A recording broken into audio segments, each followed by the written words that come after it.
Ouch. Yeah. So great. Thanks a lot for the kind introduction. Yeah. And welcome to everyone from our side.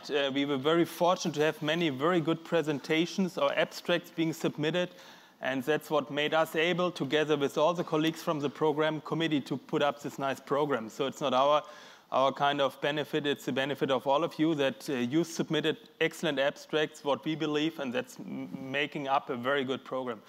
And I'm very happy to announce the first speaker, Anson Chang, and I have to say it's a very important topic. He's one of on the very forefront of a new topic in cardiac surgery and cardiology in interventional kind of therapies, and that's the mitral valve. And I know he's one who has much foresight for years and doing new stuff, and I'm very happy that we have it in a surgical meeting here, the mitral topic, because it's very important that surgeons stay in the game and be part of this development, because we know how to do mitral valves best, better than all other colleagues in whoever treat cardiac disease. And we need to make sure that we stay on top of this development. So I'm happy to hear a presentation about the preclinical evaluation of the Tiara Transapical Mitral Valve replacement device. Anson.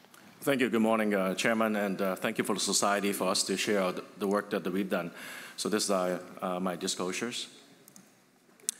So mitral valve is actually a far more bigger problem, regurgitation, than aortic stenosis, and there's far more patients out there that needing our help.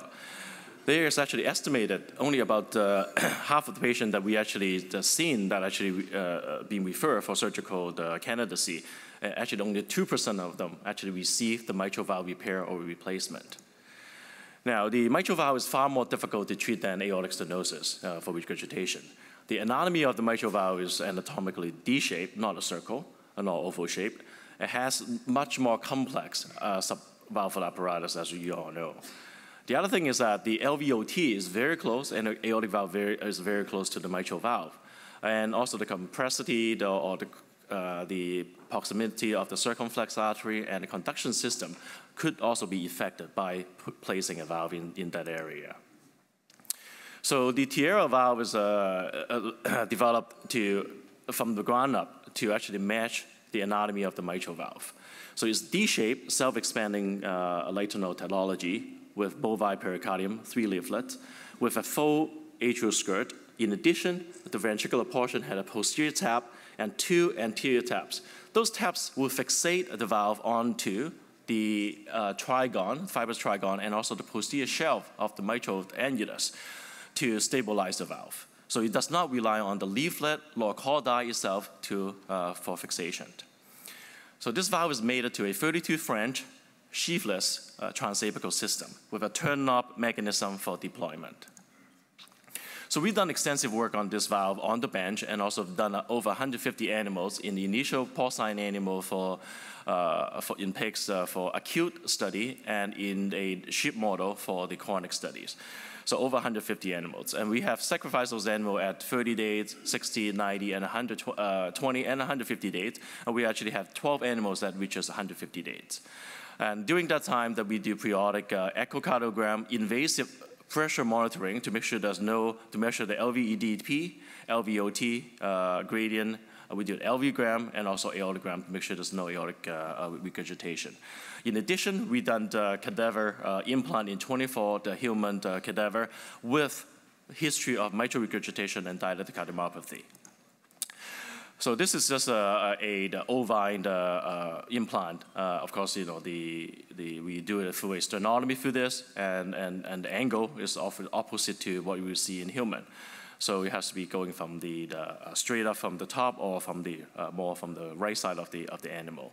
So this is the apex, and we insert the catheter over a guide wire across the mitral valve. We mark the mitral valve by using a coronary sinus wire to give you estimation where the plane of the mitral valve is.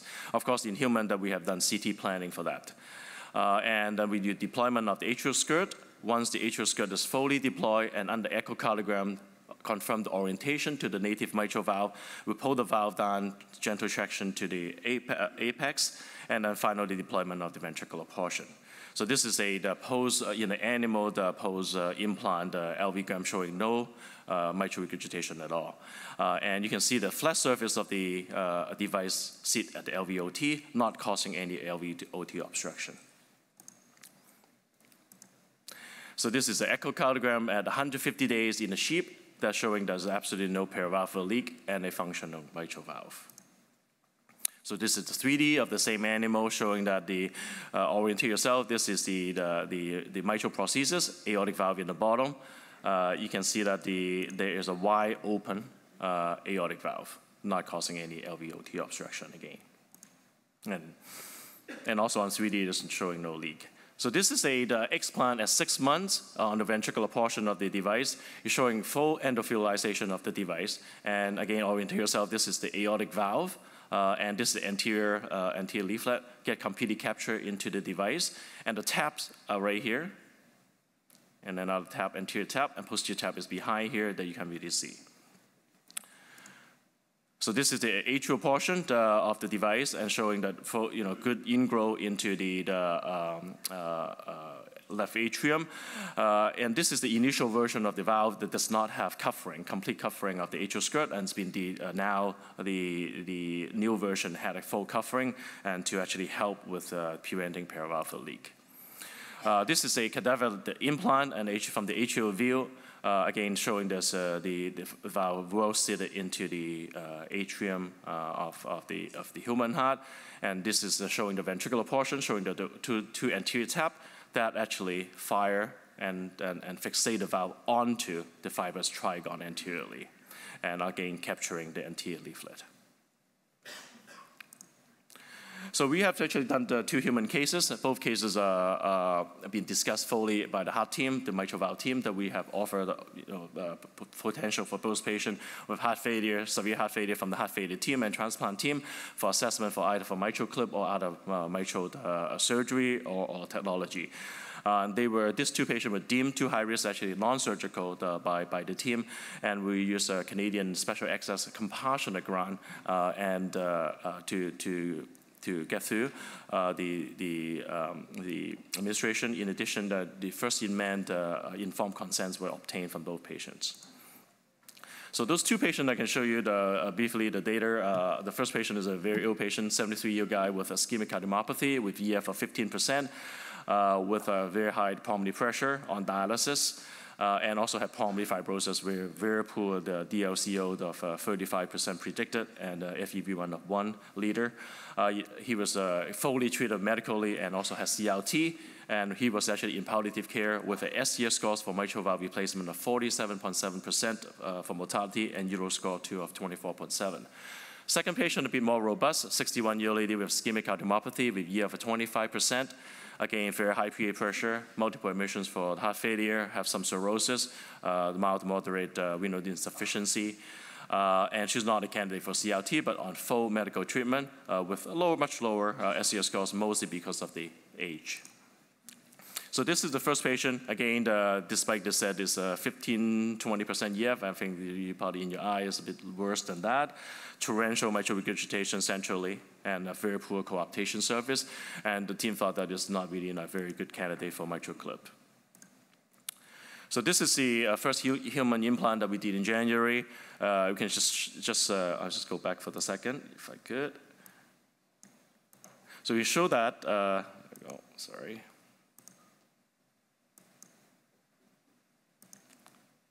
Can we maybe roll back? There you go.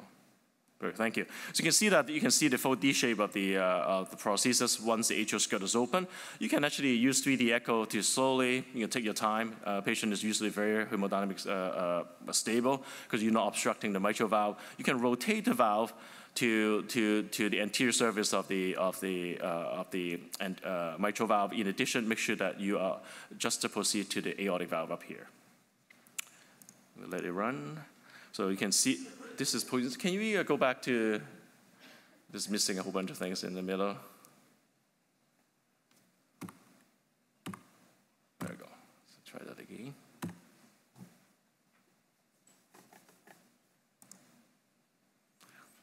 So this is again going back to the implant, showing you can the rotation after the atrial skirt is fully deployed. You can see that on echo and also on fluoroscopy. Again, this patient had a CRT, so this is his own lead in the coronary sinus. So give you a good indicator where the mitral valve is. Then you pull the gentle traction on to seat the atrial portion onto the left atrium of the annulus. Then you deploy the ventricular portion. During the very last few seconds of the deployment of the ventricular portion, we do a ventricular tachycardia pacing to make sure the leaflet actually flows up to the mitral valve and help it to be captured by those tabs that you can see right there. So again, this is all done with a non-whip spreading incision in the left left thorax at the 6 intercostal space. So this is a post-implant intra-op echocardiogram. Really, this is a tiny, tiny few pixels here for the trivial paravalvular leak, and again showing that wide open LVOT right here.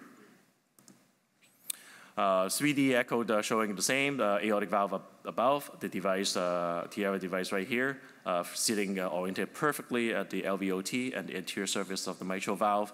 Ventricular view, again showing the same thing with no LVOT obstruction. And the gradient through the valve is only 2 millimeter mercury. So the two patients had a successful implant. There's no intra-op complication, and the patient received no transfusion. Both of them were extubated on the table. The implant time for the first patient was 20 minutes, second patient 12 minutes, and they both have immediate improvement in the stroke volume, cardiac output, and pulmonary pressure with a Swan GANs at the time of the implant, and also the monitor for 48 hours post-implant. The first patient had a little bit complicated post-operative course. Go back.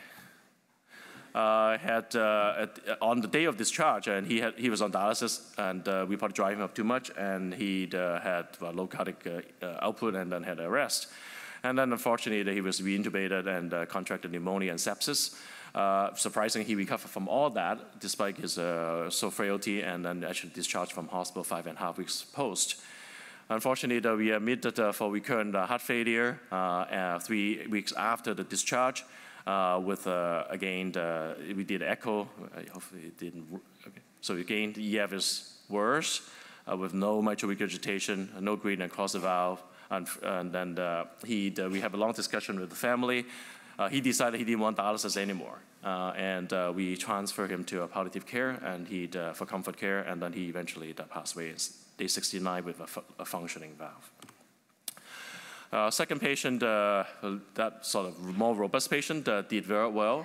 She was discharged on post-op day number 5, and 2 months echo here showed a well-functioning. You can see if the image runs. The two show no paravalvular leak. That was and there's no LVOT obstruction with a mean gradient of 3, no thrombus. Clinically, she had improved from class 4 to class 2 at 3 months. Now follow-up, she had a 100% reduction in her BNP compared to baseline, and a 50% improvement in her 6-minute walk test. There you go. So in conclusion, the preclinical work demonstrated that the implant feasibility of this Tiara valve with a very stable fixation at the mitral annulus with a well-functioning valve without any LVOT obstruction, with no circumflex artery compression, conduction defect, and thromboembolic event, and a very low gradient across the valve. And now the two human case prove feasibility for the implant. And the Tiara valve do actually completely get rid of all mitral regurgitation. Of course, long-term follow-up will be needed, and more patients need to be enrolled, and hopefully that will give you a little bit more details as time goes. Thank you. Thank you. This paper is open for discussion. I have to say congratulations first, outstanding work and presentation, very, very good. And would like to start with one question first. I mentioned it's important that surgeons stay in the game. This is a transapical access. As far as I understood, some 30+ French at present. That's our domain, but in the long run, cardiologists will say, okay, we want to do this transfemoral, transeptal. You mentioned the heart team. So what's important, I believe, that we surgeons learn about the transeptal access as well and really stay in the game, that we are the experienced guys to implant this device. How do you feel about that? Yeah, well, I think it's first with all the technology, with mitral valve implant for actual valve prosthesis, I think majority of the size is going to be big. And I think transeptal is not going to be feasible in the beginning. Now, eventually, would have gone to such valve could be implanted transeptally? I think, of course, it would. But I think it's be way down the line.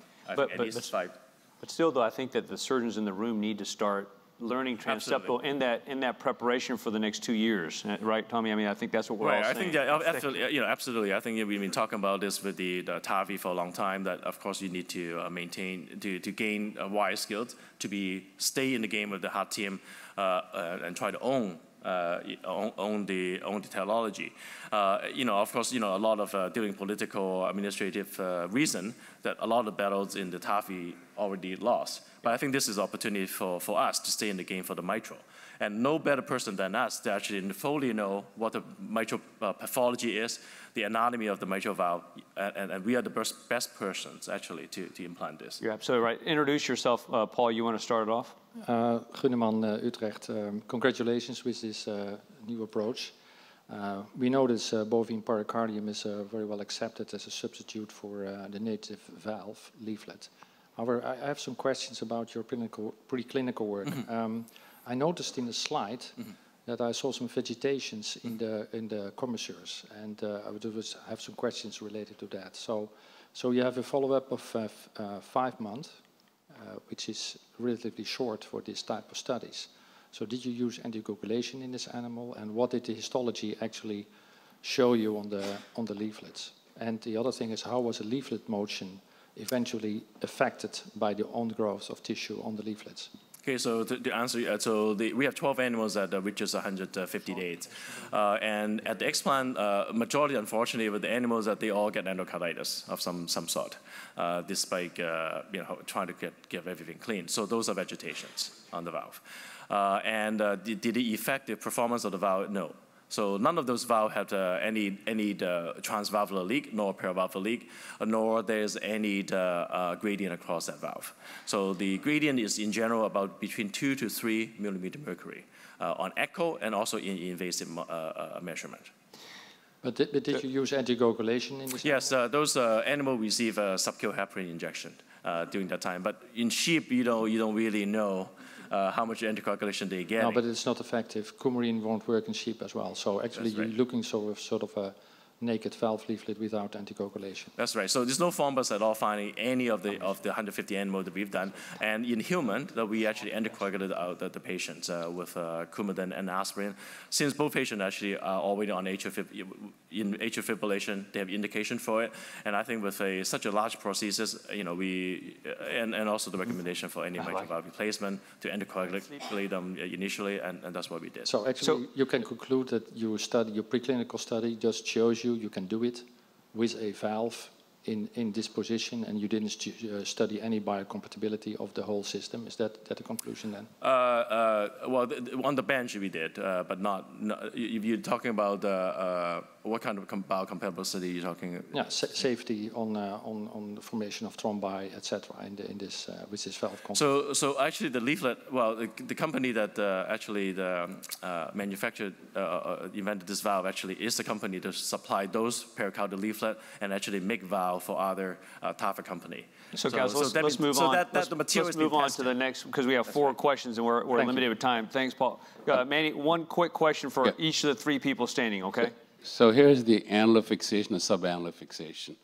So can you tell me if you have measured any strain tension in the caudal and papillary muscles? So that'll be important on the long term, because it does trap the whole caudal mechanism by the annular fixation. That's right. That's actually, I see this as actually positive. This is no different from you doing a caudal sparing, a mitral valve replacement.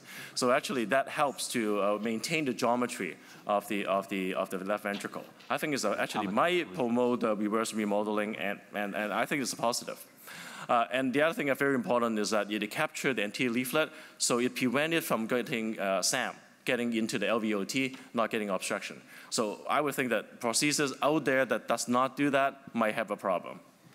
2 quick questions. In a TAVI setting, you are looking at when the patient have a bad ventricle function, you rather not do a transapical approach and rather not having rapid pacing. What is your opinion regarding this method on these two issues? Well, the pacing, I'm not sure she's really needed. We did it, I think, because from our experience when patient get into rapid VT, the mitral valve is closed. So that may help the mitral valve leaflet to go, up into more to the atrial portion, and then it might be easy to capture. I'm not sure this is really needed at all. Second, that we have done, many of us have done TAVI in patients with EF of 10%, and we really never had any problem at all with the apical access. And we really don't damage the myocardium, very much at all. At all. Yeah. Last question. Nicholas von Innsbruck, congratulations. All surgeons know that mitral valves are prone to paravalvular leakage because of the pressure difference between the left ventricle and left atrium. Do you have any treatment options for this? Are there any thoughts? If you do have a paravalvular leakage in these patients, what can you do?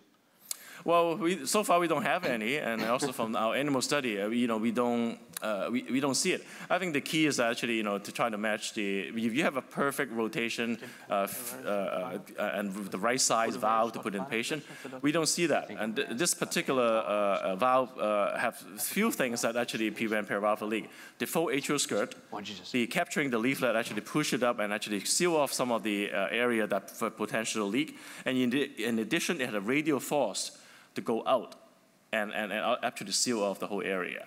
So if you do not have a lot of calcium in your mitral annulus, the likelihood of paravalvular leak with the right size valve in the right patient is, I think, at least in our the very little experience, I think is unlikely. What's the right patient for such devices in the future? Well, I think that our first patient is just a patient that we should not be doing anymore. I think we need a patient like that to I hate to say the sacrifice to actually move the field forward and with full understanding from all sides. But those patients, we probably should not do that anymore. I think we should probably pick patients who have better EF, a bit more robust, that have potentially got a benefit from it and have long-term follow-up. So lower EF, not to 20% or lower, maybe about 40–45% with again, high risk that is not going to be benefit from our routine conventional mitral valve surgery. Great. I think we could keep going, but for the sake of time, thank you very much, Anson, for a great presentation.